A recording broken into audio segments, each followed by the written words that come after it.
अस्सलाम वालेकुम, मेरा नाम डॉक्टर एयाज़ मीर है और मैं शिफा बोन मैरो ट्रांसप्लांट प्रोग्राम का एक हिस्सा हूँ। आज हम जिस बीमारी के बारे में बात करेंगे वो थैलेसीमिया है।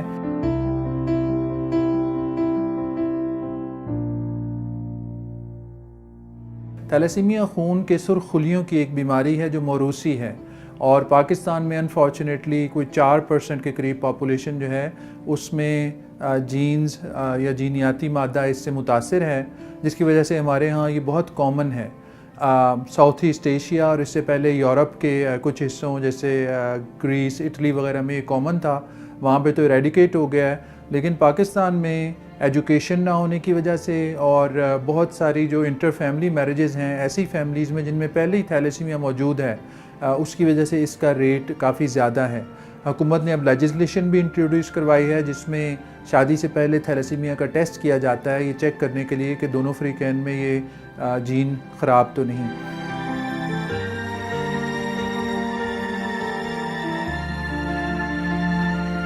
थैलेसीमिया मेजर जिसको हम कहते हैं एक ऐसी बीमारी है जिसमें माँ बाप दोनों के तरफ से एबनॉर्मल जीन्स बच्चे को मिलती हैं।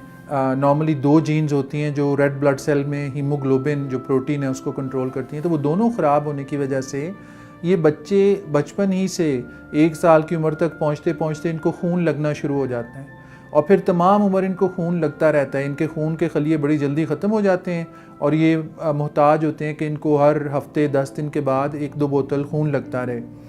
उस खून लगने की 2 बड़ी कॉम्प्लिकेशंस होती हैं। एक तो ये कि हर खून की बोतल के साथ बच्चे के जिस्म में आयरन या फौलाद जाता रहता है और वो आहिस्ता आहिस्ता जिगर में, दिल में, दिमाग में इकट्ठा होता है, जिससे ये अज़ा काम करना छोड़ देते हैं। और दूसरा, बार बार ब्लड लगने से एलर्जिक रिएक्शन होना शुरू हो जाते हैं, बच्चे में एंटीबॉडीज़ या ऐसी प्रोटीन पैदा हो जाती हैं कि वो मज़ीद ब्लड ट्रांसफ्यूजन बर्दाश्त नहीं कर सकता। थैलेसीमिया माइनर में चूँकि एक जीन फंक्शनल होता है, ये मरीज़ इतनी हीमोग्लोबिन बना लेते हैं कि इनका गुजारा चलता रहे, इनको आमतौर पर ट्रांसफ्यूजन की ज़रूरत नहीं पड़ती। इनका हीमोग्लोबिन 9, 10, 11 इस रेंज में रहता है, नॉर्मल 14-15 पे नहीं आता। तो एक तो इन मरीज़ों को एजुकेट करना होता है कि अल्लाह ताला ने आपका ऐसे ही सिस्टम बनाया और ये यहीं पे रहेगा, 9, 10, 11 से ऊपर नहीं जाएगा। क्योंकि होता ही है कि ये जब भी किसी आम डॉक्टर, जीपी के पास जाते हैं तो वो फ़ौरन कहते हैं आपको आयरन की कमी होगी और आयरन पे डाल देते हैं, और आयरन इन मरीज़ों के लिए टॉक्सिक होता है। जो इसकी जेनेटिक एजुकेशन की हमने बात की कि अगर एक को थैलेसीमिया माइनर है तो उसकी शादी अगर नॉर्मल बंदे से होती है तो बच्चों को थैलेसीमिया मेजर होने का चांस ऑलमोस्ट 0 है। लेकिन अगर उसकी शादी एक थैलेसीमिया माइनर से होती है तो 1/4 बच्चे, 4 में से 1 बच्चा थैलेसीमिया मेजर होने का चांस है, 4 में से 2 बच्चों को थैलेसीमिया माइनर होने का चांस है।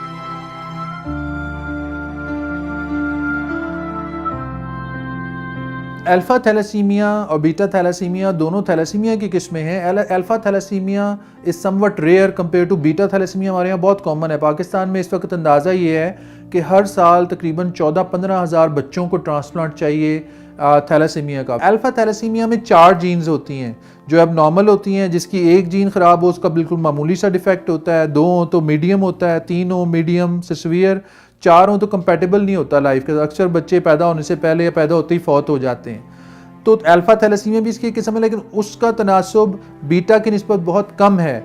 उसके बच्चे बहुत थोड़े हैं हमारे रीजन में, हमारे इलाके में। हमारा मेजर प्रॉब्लम बीटा थैलेसीमिया है जिसमें बहुत ज़्यादा काम की ज़रूरत है। जो हीमोफिलिया भी खून की एक मौरूसी बीमारी है, उसमें भी कज़न मैरिज का रोल है।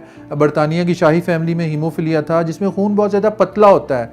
ये वो बच्चे होते हैं जिनकी ब्लीडिंग नहीं रुकती, और इसकी एक एग्जांपल यानी बच्चा जैसा जब बच्चे पैदा होते हैं, मेल बच्चों में सर्कमसिजन करते हैं, अब आपने सर्कमसिजन कर दिया, उसकी बच्चे की 7 दिन हो गए, ब्लीडिंग नहीं रुक रही, तो दैट शुड ऑलवेज अलर्ट कि यार ये तो एबनॉर्मल है। या बच्चियों में वो कान जो है वो बालियों के लिए सुराख किया और 3 दिन हो गए ब्लीडिंग हो रही है, एक दांत निकल गया और 6 दिन हो गए ब्लीडिंग नहीं रुक रही, बार बार नक्सीर आ रही है, खून आ रहा है, तो ये सारी अलामतें शुड अलर्ट कि बच्चे का कुछ प्रॉब्लम है, ये ब्लीड ज़्यादा कर रहा है।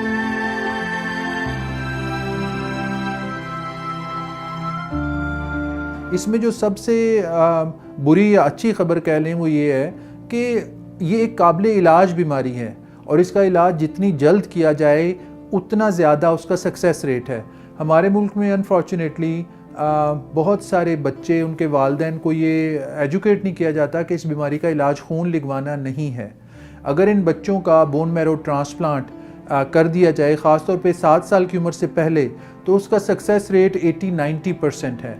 यानी 10 में से 8-9 बच्चे बिल्कुल ठीक हो सकते हैं अगर उनका बहुत बचपन में ही जब तक कि वो उनके अज़ा, जिगर, गुर्दे, दिल मुतासर नहीं हुए, उससे पहले पहले उनका ट्रांसप्लांट कर दिया जाए तो उसका कामयाब होने का बहुत अच्छा रिज़ल्ट है, बहुत अच्छे चांसेस हैं। हमारे पास अनफॉर्चुनेटली बहुत सारे बच्चे जो हैं 14-15 साल की उम्र में, 16 साल की उम्र में आते हैं, जबकि ट्रांसप्लांट का सक्सेस रेट बहुत थोड़ा होकर 30-40% रह जाता है और मुश्किल भी होता है, उसमें बच्चे की जान को भी ज़्यादा ख़तरा होता है।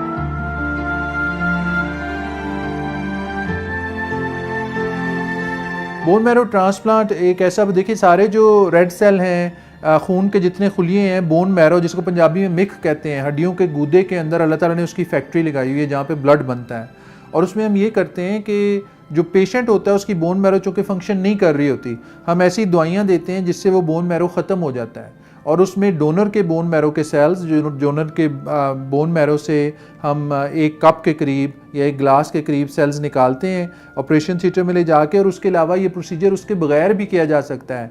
अब जदीद दौर में हम स्टेम सेल ट्रांसप्लांट भी करते हैं जिसमें डोनर की बोन मैरो करने की ज़रूरत नहीं पड़ती, बल्कि उसके ब्लड से ही स्टेम सेल आइसोलेट किए जा सकते हैं और उन सेल्स को हम इंजेक्ट कर देते हैं रेसिपिएंट में और उसके बोन मैरो में जाके। इसकी एग्जांपल ऐसी है जैसे एक क्यारी है जिसमें जड़ी बूटियाँ हैं और आप वो जड़ी बूटियाँ सारी निकाल दें और उसकी गोडी करके उसमें नए बीज डाल दें तो एक हेल्दी फसल और फूल उगाते हैं उसमें। तो उस जो ख़राब मैरो है उसको हम डिस्ट्रॉय कर देते हैं और उसमें नए सीड्स डालते हैं, तो उनसे एक हेल्दी मैरो उगाती है और बच्चा फिर ट्रांसफ्यूजन डिपेंडेंट नहीं रहता।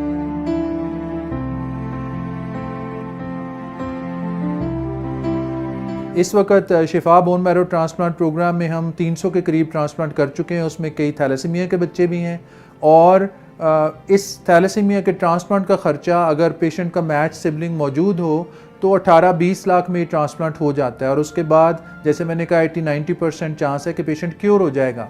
लेकिन सबसे ज़रूरी चीज़ यही है कि वो बच्चे वक्त पर हमारे पास पहुँचें और उनकी आयरन चिलेशन का, हाइजीन का, बाकी चीज़ों का ख्याल रखा जाए ट्रांसप्लांट तक पहुँचते हुए। शिफा की तरफ से हम पैगाम देना चाहेंगे थैलेसीमिया के हवाले से, एक तो इसकी एजुकेशन है कि ऐसी फैमिलीज़ जिनमें पहले से किसी एक बच्चे को या 2 बच्चों को थैलेसीमिया मौजूद है, उनमें शादी से पहले टेस्टिंग बहुत ज़रूरी है ताकि मज़ीद ऐसे बच्चे पैदा ना होते रहें जिनको थैलेसीमिया हो।